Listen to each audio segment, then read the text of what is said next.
So, in order to keep talking about matter and particles, solids, liquids, and gases, we need some definitions. So, we're going to start with the term matter. Matter is anything that has mass and takes up space. So, if you're holding an object in your hand, you can feel that it has like a weight to it. And weight is related to mass. But weight is really what happens to mass when it's in gravity.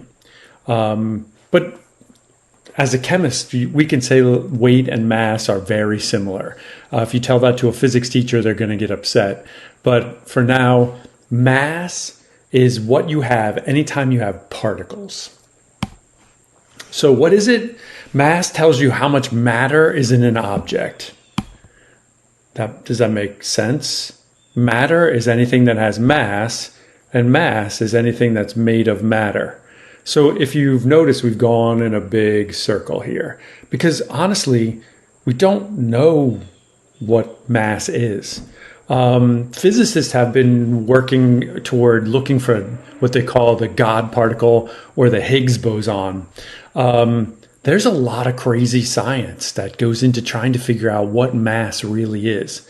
But for us, if something is made of stuff, then it has mass. Okay, so a thought doesn't have any mass because you can't reach out and grab a thought, right? I can grab a glass, I can grab a newspaper. Those things are all made of matter, and so they have mass. So we aren't going to get into this crazy spiral of definitions. We're just going to say if you can hold it in your hand, touch it, then that probably has mass to it. The other piece of this is that matter always takes up volume, it takes up space. And the size of an object is its volume. Now be careful because just because you have stuff in you doesn't mean that you necessarily have a big size or a small size, but it probably means that you're going to take up space. And our next topic, we're going to start looking at, is there a relationship between how much stuff you have inside you and how much space you take up? And of course, the answer is yes, there's a relationship. And we'll work on that later. So here's a picture of a solid. The particles are arranged, they're pretty tightly packed in there together. And you can tell that it's a solid made of particles because I've drawn these circles right here. To represent atoms. Now, atoms themselves, these circles, each are made of matter. And they have to be made of matter because they're stuff. Like this could be water particles or they could be rock particles. And rocks and water are made of stuff. They're made of matter.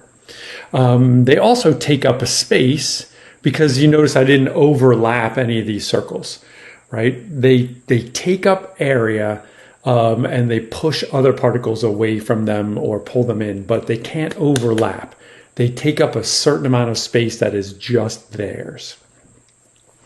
Now the question is, what is this stuff that I've just highlighted in yellow between the particles?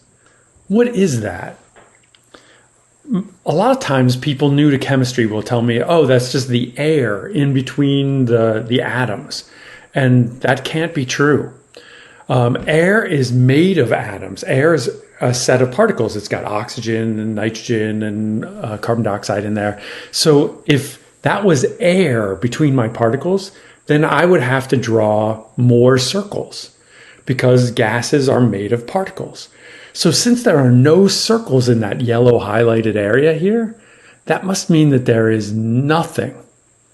That is a vacuum. There is nothing in there. It's pure space. There's no matter in that yellow area there. So the circles themselves have a weight, or actually more accurately, they have a mass. They take up space, and the area between the circles is empty. And we call that a vacuum.